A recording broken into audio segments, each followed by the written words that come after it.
Saudara yang ada di tempat ini dan saudara yang masih mengikuti ibadah secara online, seperti biasa, katakan bersama-sama saya orang yang paling disayang sama Tuhan. Amin. Kalimat ini simple, tetapi saya percaya kalimat ini sangat powerful. Amin. Hari ini saya masih berbicara tentang kematian dan kebangkitan Tuhan kita Yesus Kristus. Karena Alkitab mengatakan, setelah dia bangkit, selama beberapa hari sebelum dia naik ke surga, dia menampakkan diri kepada murid-muridnya. Kalau saudara pelajari, sesungguhnya Yesus menampakkan diri. Dia bukan hanya menampakkan diri, tapi dia mengajar murid-muridnya, meneguhkan murid-muridnya. Secara praktis, bagaimana caranya berjalan dan hidup dalam kematian dan kebangkitan Tuhan Yesus Kristus. Kita sudah sama-sama belajar beberapa minggu yang lalu, bagaimana cara praktis untuk berjalan dalam hidup kebangkitan, miliki kesadaran bahwa saudara adalah orang yang dibenarkan karena iman. Yesus menampakkan diri kepada muridnya, semalam-malaman mereka menangkap ikan, mereka tidak mendapat seekor pun. Dan Tuhan berkata, lemparkan jalamu ke sebelah kanan. Di sini Tuhan mengajar, setelah dia bangkit, dia berkata kepada muridnya, lemparkan jalamu ke sebelah kanan. Kamu akan memperolehnya. Sebelah kanan kita sudah belajar, sebelah kanan adalah tempat orang-orang benar. Betul? Tempat orang-orang benar. Itu sebabnya Alkitab berkata, dia diserahkan karena pelanggaran kita. Dia dibangkitkan sebagai pembenaran kita. Dia dibangkitkan untuk menjadikan saudara dan saya orang yang benar. Setelah dia bangkit, dia ingin mengajarkan kepada murid-muridnya. Kamu harus memiliki kesadaran, kamu adalah orang yang dibenarkan karena iman. Amin. Itu sebabnya Tuhan berkata, lemparkan jalamu ke sebelah kanan. Dalam segala sesuatu apapun yang kamu kerjakan dalam hidupmu, apapun profesimu, miliki kesadaran, kamu adalah orang yang dibenarkan karena iman. Kamu akan memperolehnya. Amin. Hari ini saya mau mengajar satu hal praktis. Satu hal lagi yang praktis. Bagaimana caranya berjalan dan hidup berdiri di atas dasar kematian dan kebangkitan Tuhan kita Yesus Kristus. Sudah siap diberkati? Kita lihat firman Tuhan dari Roma pasal 4 ayat 13. Sebab bukan karena hukum Taurat telah diberikan janji kepada Abraham dan keturunannya bahwa ia akan memiliki dunia, tetapi karena kebenaran berdasarkan iman. Sebab bukan karena hukum Taurat. Katakan bersama saya, bukan karena hukum Taurat. Amin. Bukan karena hukum Taurat telah diberikan janji kepada Abraham dan keturunannya bahwa ia akan memiliki dunia, tetapi karena kebenaran berdasarkan iman. Miliki kesadaran kamu adalah orang yang dibenarkan karena iman, kamu akan menerima janji ini. Amin. Bukan karena hukum Taurat telah diberikan janji kepada Abraham dan keturunannya. Apa janji Allah kepada Abraham dan keturunannya? Memiliki dunia. Bilang sama kiri kanan saudara, kamu akan memiliki dunia. Saya mau tanya sama saudara, siapa di antara saudara yang mau menerima janji ini, memiliki dunia? Oh, puji Tuhan. Saya pikir ada yang nggak mau. Amin. Saya mau saudara mengerti, janji Allah kepada Abraham dan keturunannya memiliki dunia, ini adalah janji yang secara global. Amin. Termasuk di dalamnya ada kesehatan, ada kesembuhan.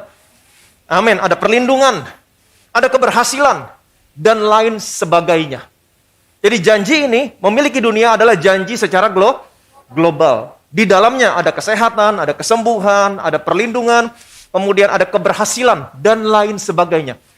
Bagaimana caranya saudara bisa memiliki dunia kalau saudara sakit-sakitan? Enggak bisa. Kalau saudara sakit hari ini, ingat baik-baik, Allah mau setiap anak-anaknya memiliki dunia. Kalau saudara sakit hari ini, artinya Allah harus menyembuhkan saudara dan membuat kamu sehat. Bukan hanya sehat, tapi saudara akan awet muda. Amin. Saudara masih ingat istrinya Abraham? Siapa istri Abraham? Sarah. Sarah sejak muda, dia mandul, nggak bisa punya anak. Sampai umur 90 tahun, Sarah juga belum bisa punya anak. Dan Sarah mendeskripsikan tentang dirinya waktu dia umur 90 tahun. Dia sudah tidak punya hasrat lagi kepada Abraham, dia sudah mati haid. Nah kalau dia sudah tidak punya hasrat lagi dan dia sudah mati haid, artinya dia nggak mungkin bisa punya anak. Untuk bisa punya anak, Artinya Allah harus membuat Sarah kembali memiliki hasrat kepada Abraham, dan Allah harus membuat Sarah haid kembali. Artinya apa? Allah harus membuat Sarah muda kembali. Dan Sarah betul-betul muda kembali. Amin. Dari mana saya tahu? Waktu Sarah bertemu dengan Abimelek, waktu Abimelek melihat Sarah, Abimelek dia menginginkan dan mengambil Sarah. 90 tahun. Saudara bisa bayangkan. Saya masih mengerti, Abimelek adalah raja dunia. Dia melihat dengan kacamata jasmani, dengan mata secara jasmani. Dia tidak melihat dengan mata secara rohani, tidak. Dia melihat dengan mata secara jasmani. Cantik, ambil. Kenapa waktu Abimelek melihat Sarah, Abimelek menginginkan dan mengambil Sarah? Karena Sarah muda lagi. Jadi ini termasuk berkatnya Abraham. Amin. Saudara bukan hanya sehat, saudara awet muda. Bu, kamu awet muda, Bu. Nggak perlu botox. Amin, nggak perlu facelift. Ini salah satu berkatnya Abraham. Apalagi berkatnya Abraham untuk keturunannya. Termasuk apa yang Allah katakan pertama kali kepada Abraham. Aku akan membuat Abraham sangat kaya. Alkitab berkata, adapun Abraham banyak emas, ternak, perak, harta benda. Pertanyaan saya, kenapa Allah mendefinisikan, mendeskripsikan berkatnya Abraham dengan berkat secara jasmani, materi? Kenapa? Supaya jangan ada seorang pun yang mengatakan bahwa berkatnya Abraham adalah berkat rohani. Amin. Bagaimana mungkin saudara bisa menguasai dunia kalau hidupmu masih kekurangan? Tuhan harus memberkati kamu.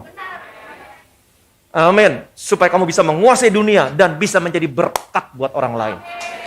Jadi Allah mau anak-anaknya menguasai dunia. Jadi janji Allah menguasai dunia diberikan kepada Abraham dan keturunannya. Siapa yang dimaksud dengan keturunannya? Alkitab jelas mengatakan barang siapa milik Kristus, ia adalah keturunan Abraham dan berhak menerima janji Allah. Kita sudah belajar beberapa minggu yang lalu, kamu sudah mati bagi hukum Taurat. Itu sebabnya janji ini bukan diberikan karena hukum Taurat. Kamu sudah mati bagi hukum Taurat oleh Dia. Dan sekarang kamu menjadi milik Dia, yaitu Kristus yang sudah dibangkitkan dari antara orang mati. Siapakah milik Kristus? Apakah saudara milik Kristus?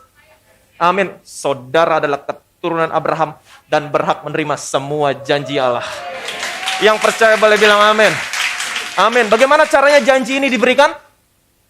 Bukan karena hukum Taurat, tetapi karena kebenaran berdasarkan iman. Miliki kesadaran kamu adalah orang yang dibenarkan karena iman dalam Kristus Yesus. Janji ini diberikan sama saudara.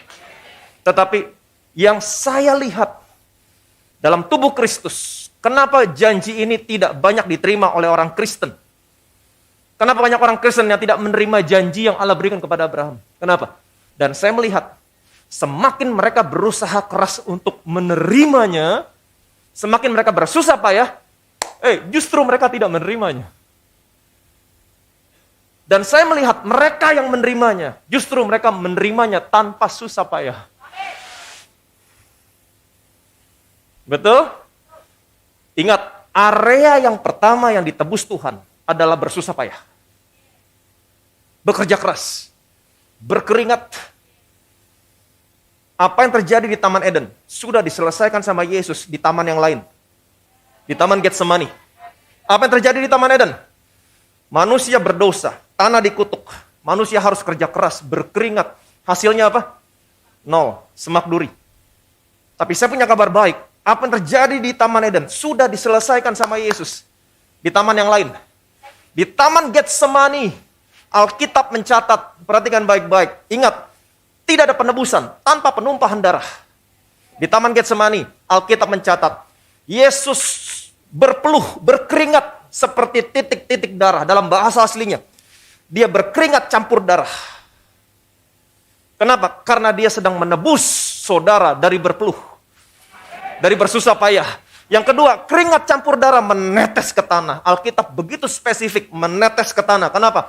Untuk menebus tanah yang dikutuk waktu Adam jatuh dalam dosa. Itu sebabnya saya punya kabar baik buat saudara.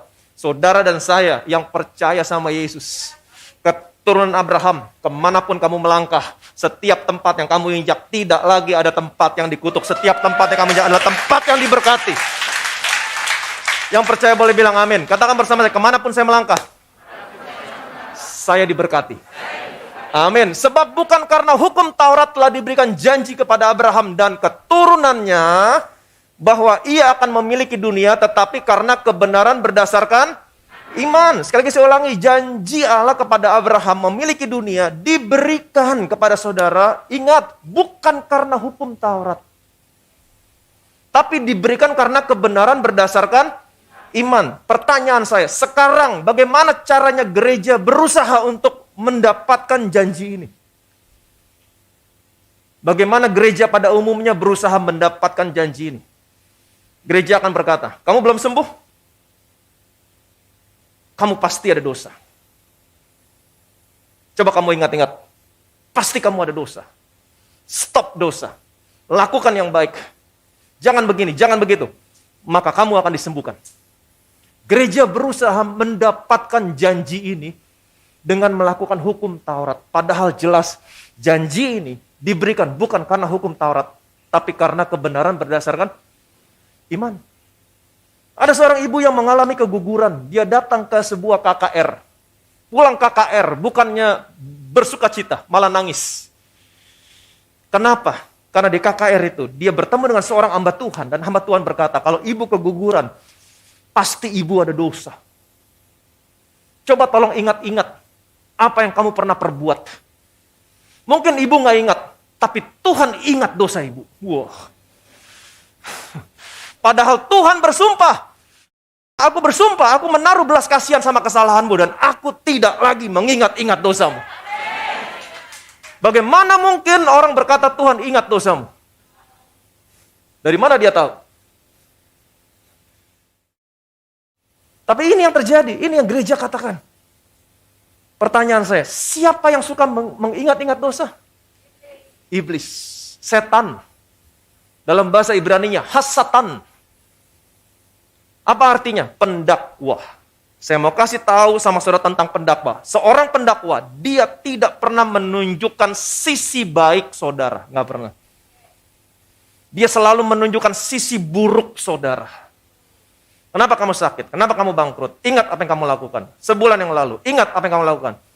Iblis selalu membuat saudara untuk melihat kepada dirimu sendiri. Itu sebabnya, salah satu pekerjaan Roh Kudus adalah membuat saudara bukan melihat kepada dirimu, tapi membuat saudara melihat kepada Yesus. Dan Roh Kudus selalu menunjukkan sisi indahnya Tuhan saudara, Tuhan saya. Amin. Lihat Yesus. Lihat Yesus yang tergantung di atas kayu salib. Lihat apa yang sudah dia kerjakan di atas kayu salib. Maka saudara akan memiliki damai sejahtera yang pasti. Amin. Kalau saudara sakit, apa yang harus kamu lakukan? Lihat Yesus. Lihat dia tergantung di atas kayu salib. Dan saudara bisa berkata, Tuhan aku bersyukur, Engkau sudah menggantikan aku di atas kayu salib. Engkau dihancurkan, Engkau diremukkan. Orang mengira ketika orang melihat engkau hancur dan tidak lagi berbentuk seperti anak manusia, orang mengira engkau kena tulah, dipukul, ditindas Allah. Tetapi sesungguhnya, inilah yang aku percaya Tuhan. Inilah kebenarannya. Engkau hancur-hancuran karena engkau sedang menanggung penyakit saya. Dan hari ini, oleh bilur-bilurmu, semua penyakitku disembuhkan. Amin. Ketika saudara kekurangan, ada dalam dunia yang ekonominya tidak bergerak, apa yang harus kamu lakukan? Lihat Yesus. Lihat dia sebagai gembala kamu yang baik. Sekalipun aku berjalan dalam lembah kekelaman, aku tidak pernah takut bahaya sebab kau besertaku. Sekalipun dalam keadaan situasi yang sulit, tetap ada makanan, tetap ada berkat, karena engkau menyediakan hidangan bagiku di hadapan lawan-lawanku. Amin. Saya orang yang paling disayang sama Tuhan. Aku percaya Tuhan, karena engkau gembalaku. Kebajikan, kemurahan belaka, yang selalu mengikuti aku sepanjang umur hidupku. Amin. Pertanyaan satu lagi. Kalau saudara berbuat salah, apa yang kamu lakukan? Ayo. Iblis akan membuat saudara melihat kepada dirimu sendiri. Tapi Roh Kudus tetap akan membuat saudara melihat kepada Yesus. Lihat dia yang tergantung di atas kayu salib. Itulah penghukumanmu. Amin. Itulah harga dari dosamu. Dan dia dibangkitkan untuk membuat kamu menjadi orang yang dibenarkan. Saudara bisa berkata, aku bersyukur Tuhan, Engkau sudah membayar lunas hutang dosaku. Engkau dibangkitkan supaya hari ini aku tetap menjadi orang yang dibenarkan karena iman dalam Kristus Yesus. Roh Kudus akan tetap membuat saudara melihat kepada siapa? Kepada Yesus. Tapi iblis akan membuat saudara selalu melihat kepada dirimu sendiri. Sehingga ketika orang Kristen berbuat dosa, apa yang terjadi? Mereka bisa terjebak dalam perasaan bersalah. Iblis akan membuat saudara melihat kepada dirimu sendiri dan saudara bisa terjebak dalam perasaan bersalah. Merasa tidak layak. Pada akhirnya saudara bukan mendekat kepada Tuhan, tapi saudara akan menjauh dari Tuhan. Dan saudara akan terjebak dalam perasaan bersalah. Saudara berpikir, saya harus mengaku dosa saya supaya dosa saya diampuni. Dan ini yang kebanyakan orang Kristen lakukan, mengaku dosa. Saya tidak menentang pengakuan dosa. Jangan salah mengerti, saya tidak menentang pengakuan dosa. Tetapi saya menentang pemikiran yang mengatakan bahwa saudara harus mengaku dosa supaya dosamu diampuni. Nah ini saya nggak setuju. Dosamu sudah diampuni. Amin. Oleh karena namanya. Nanti kita akan lihat ayatnya. Dosamu diampuni karena kamu percaya sama Yesus. Dan dosamu diampuni oleh karena namanya. Amin. Yang saya nggak setuju adalah pemikiran yang mengatakan saya harus mengaku dosa supaya dosa saya diampuni. Kalau saya tidak mengaku dosa, dosa saya tidak diampuni. Ini yang saya nggak setuju. Kalau saudara percaya bahwa dosamu baru diampuni setelah saudara mengaku dosa, ini akan menjadi sangat sulit sekali buat saudara. Karena saudara harus mengakui semua dosa-dosamu, nggak boleh ada yang terlewat. Dan kebanyakan orang Kristen ngambil gampangnya. Cukup mengaku dosa yang besar-besar aja, dosa yang kecil udah cincailah. Nggak ada dosa besar, nggak ada dosa kecil. Dosa is dosa. Jadi kamu harus mengaku semua dosamu. Pastikan, jangan ada yang terlewat. Dan ini akan menjadi sangat sulit sekali. Di dalam perjanjian lama, saudara harus mengaku dosa supaya dosamu diampuni. Tapi dalam perjanjian baru, saudara mengaku dosa karena saudara tahu dosamu sudah diampuni. Dalam perjanjian lama, saudara harus mengampuni supaya dosamu diampuni. Tapi dalam perjanjian baru, saudara mengampuni karena saudara tahu dosamu sudah diampuni. Nah ini perbedaannya. Amin. Jadi saudara mengampuni karena saudara tahu dosamu sudah diampuni. Betapa pentingnya saudara percaya dosamu sudah diampuni. Kenapa dalam tubuh Kristus tidak ada pengampunan? Kenapa dalam tubuh Kristus ada begitu banyak kepahitan? Nggak bisa mengampuni. Karena berita tentang pengampunan dosa tidak diberitakan di dalam gereja. Karena banyak orang berpikir, Pak, kita nggak boleh beritakan pengampunan dosa dalam gereja. Nanti kalau orang Kristen dengar dosanya yang banyak sudah diampuni, nanti orang Kristen berbuat dosa seenak-enaknya, Pak. Tuhan nggak senang. Siapa bilang? Apakah benar demikian? Saudara masih ingat ketika Petrus berkhotbah di rumah Kornelius? Kornelius bukan orang percaya. Dia orang Romawi. Waktu Petrus berkhotbah di rumah Kornelius, Alkitab mencatat Roh Kudus turun. Wow. Roh Kudus turun. Pertanyaan saya, kapan Roh Kudus turun? Kita lihat firman-Nya. Kisah pasal 10 ayat 43-44. Tentang dialah semua nabi bersaksi, bahwa barang siapa percaya kepadanya, ia akan mendapat pengampunan dosa oleh karena namanya. Ketika Petrus sedang berkata demikian, turunlah Roh Kudus ke atas semua orang yang mendengarkan pemberitaan itu. Ini yang Petrus khotbahkan waktu Petrus ada di rumah Kornelius. Tentang dialah, tentang Yesus. Semua nabi bersaksi bahwa barang siapa percaya kepadanya, ia akan mendapatkan pengampunan dosa. Bagaimana caranya dosamu diampuni? Waktu saudara percaya kepada Yesus. Apakah saudara percaya sama Yesus? Dosamu sudah diampuni. Amin. Oleh karena namanya, ia akan mendapat pengampunan dosa oleh karena mengaku dosa? No. Ia mendapatkan pengampunan dosa oleh karena namanya. Dosamu sudah diampuni. Ini berita yang diberitakan Paulus. Apa yang terjadi ketika Paulus memberitakan ini? Tentang dialah semua nabi telah bersaksi. Barang siapa percaya kepadanya, ia akan mendapatkan pengampunan dosa. Oleh karena namanya, ketika orang mendengar berita pengampunan dosa, dan ketika mereka percaya, apa yang terjadi? Roh Kudus turun. Konfirmasi. Tuhan begitu senang ketika berita pengampunan dosa diberitakan. Dan ada orang yang percaya. Amin. Kalau saudara percaya, dosamu diampuni karena apa yang anaknya lakukan. Roh Kudus senang. Roh Kudus turun atas saudara. Saudara memberikan kemuliaan kepada apa yang anaknya sudah lakukan. Tapi kebanyakan orang Kristen, no. Kita nggak boleh kasih tahu orang Kristen, dosanya yang banyak sudah diampuni. Nanti orang Kristen akan berbuat dosa seenak-enaknya. No, saya tidak percaya. Saya percaya kasih karunia Tuhan. Waktu saudara mendengar dosamu sudah diampuni, maka saudara punya kekuatan untuk mengampuni orang lain. Yang kedua, ketika kamu tahu dosamu yang banyak sudah diampuni, maka kamu akan semakin mengasihi Tuhan. Amin. Ingat apa yang Tuhan katakan. Banyak diampuni, banyak berbuat kasih. Sedikit diampuni, sedikit berbuat kasih. Apakah saudara mengasihi Tuhan? Kenapa saudara mengasihi Tuhan? Kita mengasihi karena kita tahu Dia yang terlebih dahulu mengasihi kita. Amin. Bukan saudara yang mengasihi Tuhan, tapi Tuhan yang terlebih dahulu mengasihi saudara. Itu sebabnya berita pengampunan dosa, kasih Tuhan yang besar harus diberitakan. Satu hari ada orang Farisi yang datang kepada Yesus dan dia bertanya sama Yesus, hukum apakah yang terutama dalam hukum Taurat? Saya mau saudara mengerti, banyak orang berkata, oh di sini Yesus memberikan hukum Taurat. Bukan. Yesus tidak memberikan hukum Taurat. Dia sedang menjawab pertanyaan orang ini. Hukum apakah yang terutama dalam hukum Taurat? Yesus menjawab begini. Hukum yang terutama dalam hukum Taurat. Yang pertama, kasihilah Tuhan Allahmu dengan segenap hatimu, dengan segenap jiwamu, dan dengan segenap akal budimu. Ini yang pertama. Hukum yang pertama dari hukum yang terutama dalam hukum Taurat. Hukum yang kedua dari hukum yang terutama dalam hukum Taurat. Kasihilah sesamamu manusia seperti dirimu sendiri. Pertanyaan saya, apakah ada yang sanggup? Selama 1.500 tahun mereka hidup di bawah hukum Taurat. Ini yang terutama. Kasih Tuhan Allahmu dengan segenap hatimu, jiwamu, akal budimu, kasih sama manusia seperti kamu mengasihi dirimu sendiri. Apakah ada yang berhasil? Sekalipun yang terbaik dari mereka, Musa gagal. Daud gagal. 1.500 tahun.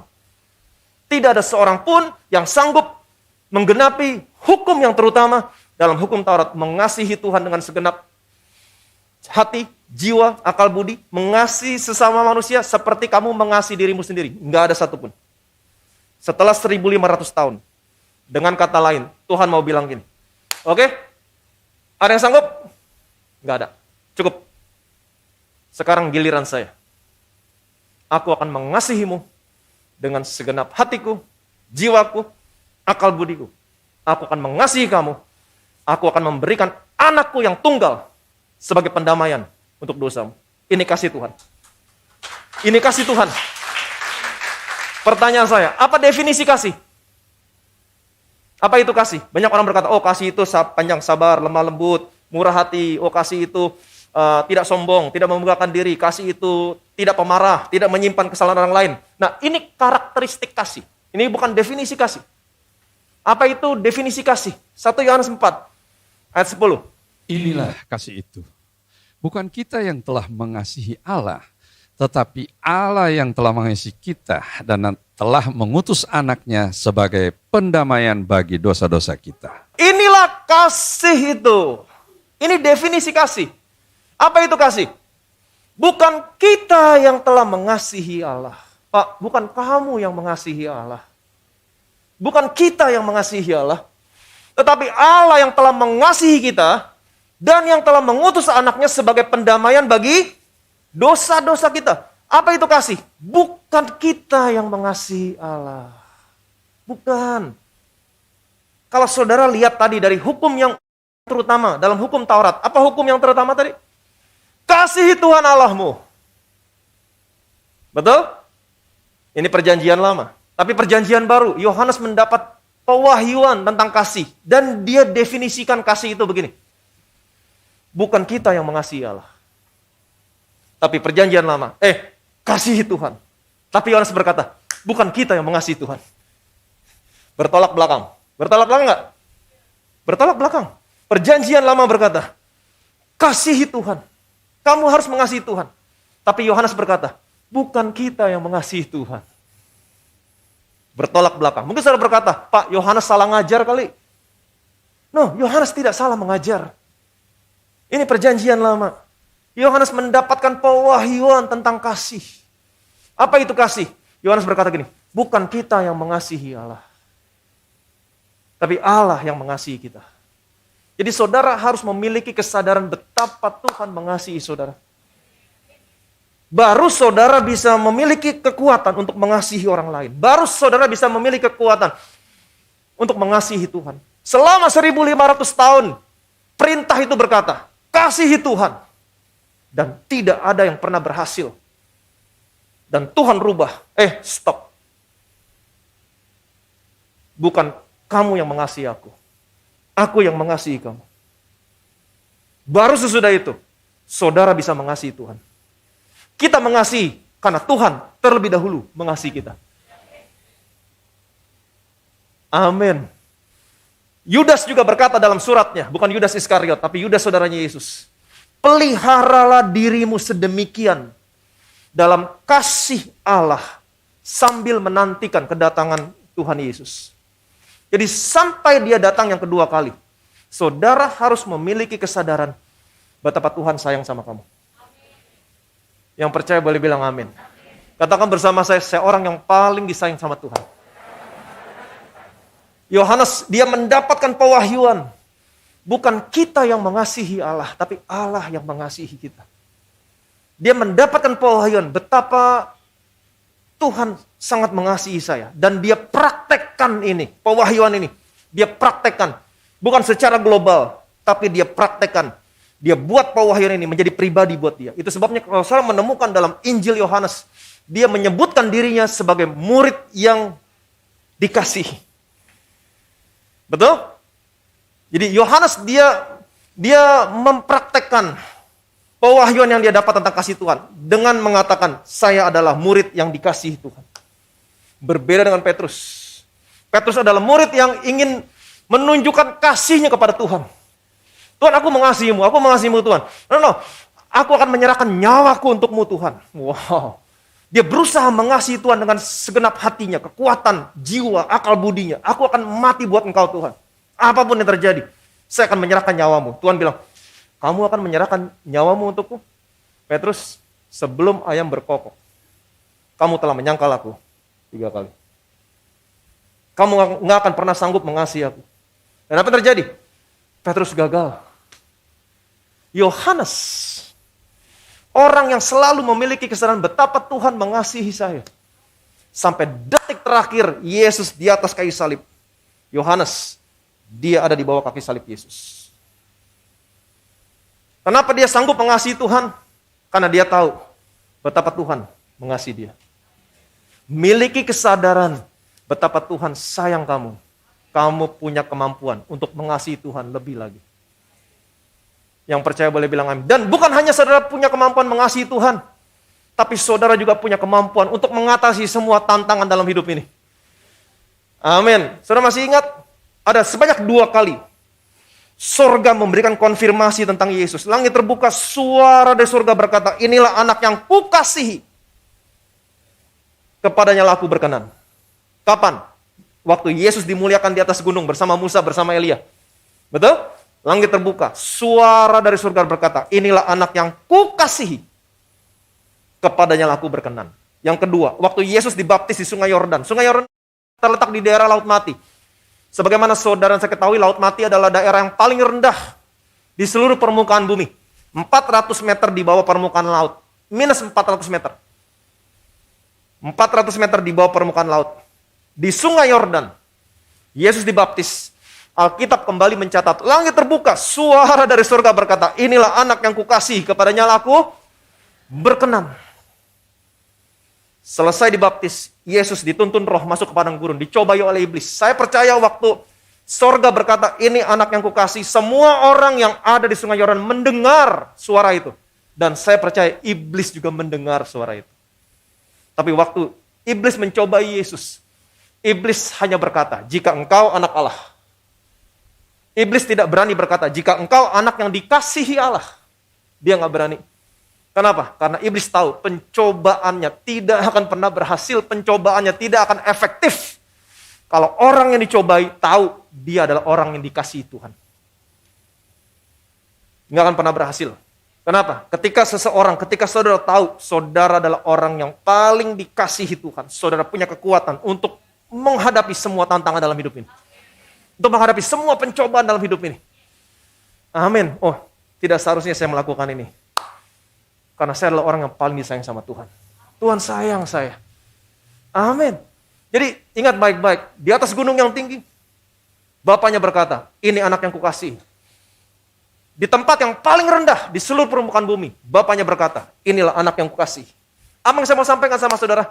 Jangan hanya berkata kepada anak saudara, kamu anak yang paling papa sayang, hanya ketika anakmu ada di titik level yang paling tinggi dalam hidupnya.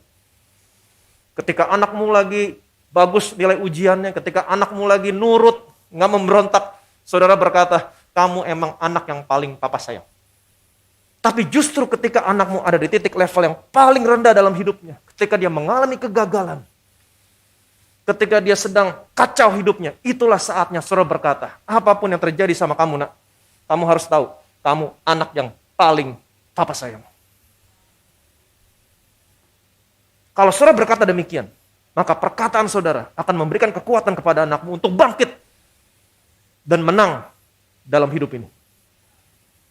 Yang percaya boleh bilang amin. Amin. Jadi ingat baik-baik, bukan kamu yang mengasihi Allah, tapi Allah yang mengasihi kamu. Amin. Setelah Yesus bangkit, 2 minggu setelah dia bangkit, dia menampakkan diri kepada murid-muridnya yang menangkap ikan semalam-malaman, tidak mendapat seekor pun. Dan di sini Yesus berperkara sama Petrus. Ingat, Petrus adalah orang yang mengandalkan kasihnya kepada Tuhan. Tuhan, aku mau mengasihi engkau, aku mau menyerahkan nyawaku untuk engkau. Dan di sini Yesus berperkara sama Petrus. Yesus mau supaya Petrus diubahkan. Dia mengerti apa itu kasih. Dan Yesus bertanya kepada Petrus begini. Sesudah sarapan, Yesus berkata kepada Simon Petrus, Simon, anak Yohanes, apakah engkau mengasihi aku lebih daripada mereka ini? Jawab Petrus kepadanya, benar Tuhan, engkau tahu bahwa aku mengasihi engkau. Kata Yesus kepadanya, gembalakanlah domba-dombaku. Kalau saudara baca ayat-ayat sebelumnya, kita sudah bahas beberapa minggu yang lalu. Yesus menampakkan diri kepada muridnya yang menangkap ikan semalam-malaman tidak mendapat seekor pun. Dan Yesus berkata, lemparkan jalanmu ke sebelah kanan, kamu akan memperolehnya. Di sini sesungguhnya Yesus mengajar kepada murid secara praktis bagaimana caranya berjalan dalam hidup kebangkitan Yesus.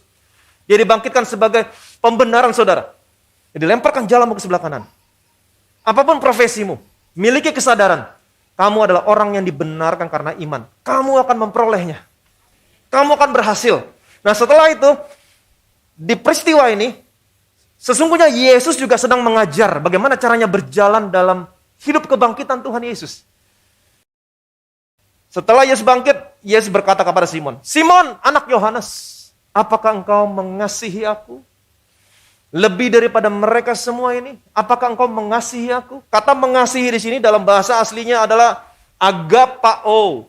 Agapao. Apa itu? Kasih agape. Agape love. Betul? Paulus, apakah engkau agapao saya? Apakah engkau mengasihi saya dengan kasih yang tanpa bersyarat? Kasih agape adalah kasih yang hanya dimiliki Bapa di surga.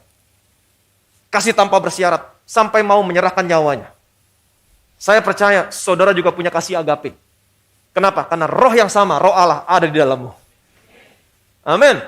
Apakah engkau mengasihi aku tanpa bersyarat, Petrus, apapun keadaannya, sampai kamu mau menyerahkan nyawanya? Apa jawab Petrus? Di sini Petrus, dia merendahkan dirinya. Dia tidak lagi boasting dirinya, dia tidak lagi bermegah. Waktu Tuhan bilang, aku akan diserahkan. Tidak boleh seorang pun menyerahkan. Aku menyerahkan nyawa Tuhan. Tapi waktu Tuhan bertanya sekarang, apakah engkau mengasihi aku?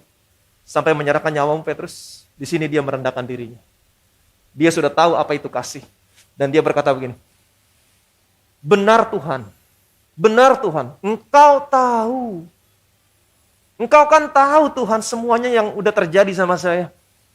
Bahwa aku mengasihi engkau. Kalau saudara baca dalam Alkitab saudara sama-sama kata mengasihi. Saudara nggak pernah tahu bedanya. Tapi dalam bahasa aslinya.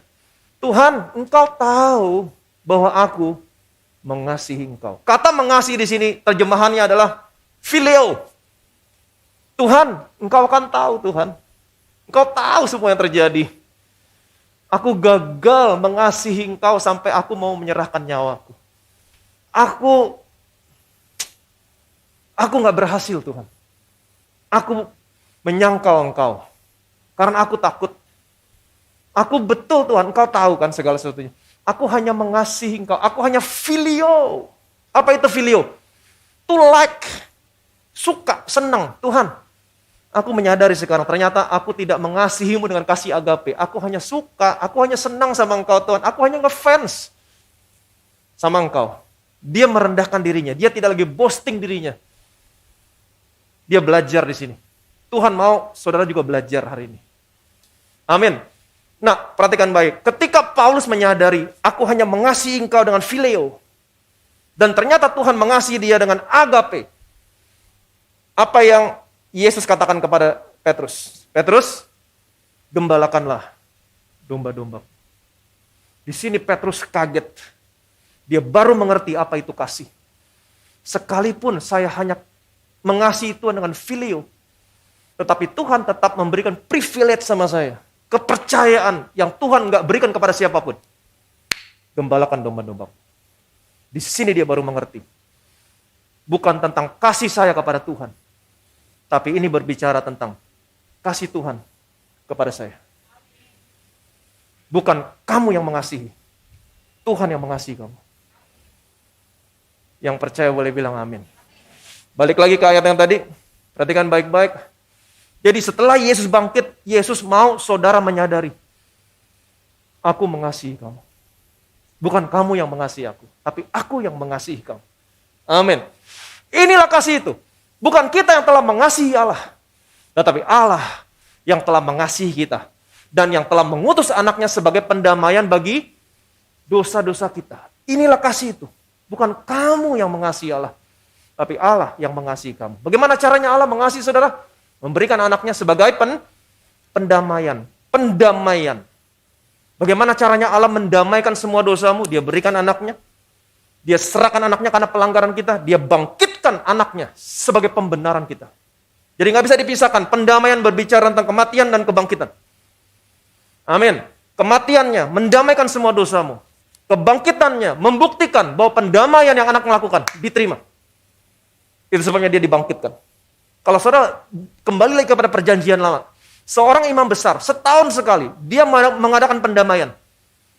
Atonement Day, Yom Kippur. Dia membawa darah anak domba. Yang berbicara tentang kematian Yesus. Masuk ke dalam ruang Maha Kudus, memercikkan darah. Mendamaikan. Kalau pendamaiannya tidak diterima, imam besar tidak pernah keluar dari bait Allah. Dia mati di dalam. Artinya apa? Pendamaiannya tidak diterima. Kalau pendamaian nggak diterima, saya mau saudara mengerti. Sepanjang tahun bangsa Israel hidup dalam kesengsaraan. Tidak ada berkat, tidak ada panen, tidak ada penuaian. Musuh datang, menghancurkan mereka. Tapi kabar baik, ketika pendamaiannya diterima. Apa buktinya pendamaian diterima? Imam besar dia harus keluar dari bait Allah. Waktu imam besar keluar dari bait Allah, seluruh bangsa bersorak. Karena mereka tahu pendamaiannya diterima. Sepanjang tahun, mereka hidup dalam berkat Tuhan. Mereka melihat penuaian yang besar. Mereka melihat musuh-musuh mereka dikalahkan. Itu sebabnya, Yesus bukan hanya mati mendamaikan dosamu. Tapi dia harus dibangkitkan. Dia harus keluar untuk membuktikan pendamaiannya diterima. Kamu bukan lagi orang berdosa. Kamu adalah orang yang dibenarkan. Waktu saudara menjadi orang yang dibenarkan, Yesus bangkit. Saya mau kasih tahu sama semua berkat Abraham menjadi milikmu. Amin. Bukan kita yang mengasihi Allah, tetapi Allah yang telah mengasihi kita. Bagaimana caranya? Mengutus anaknya sebagai pendamaian bagi dosa-dosa. Cara yang terbaik. Perhatikan baik-baik. Bukan kita yang mengasihi Allah.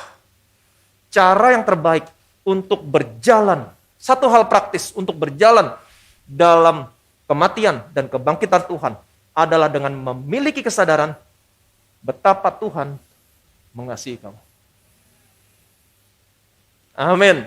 Ini cara praktis yang kedua. Minggu yang lalu kita sudah belajar cara praktis yang pertama apa? Miliki kesadaran saudara adalah orang yang dibenarkan karena iman. Hari ini kita belajar satu hal yang praktis lagi.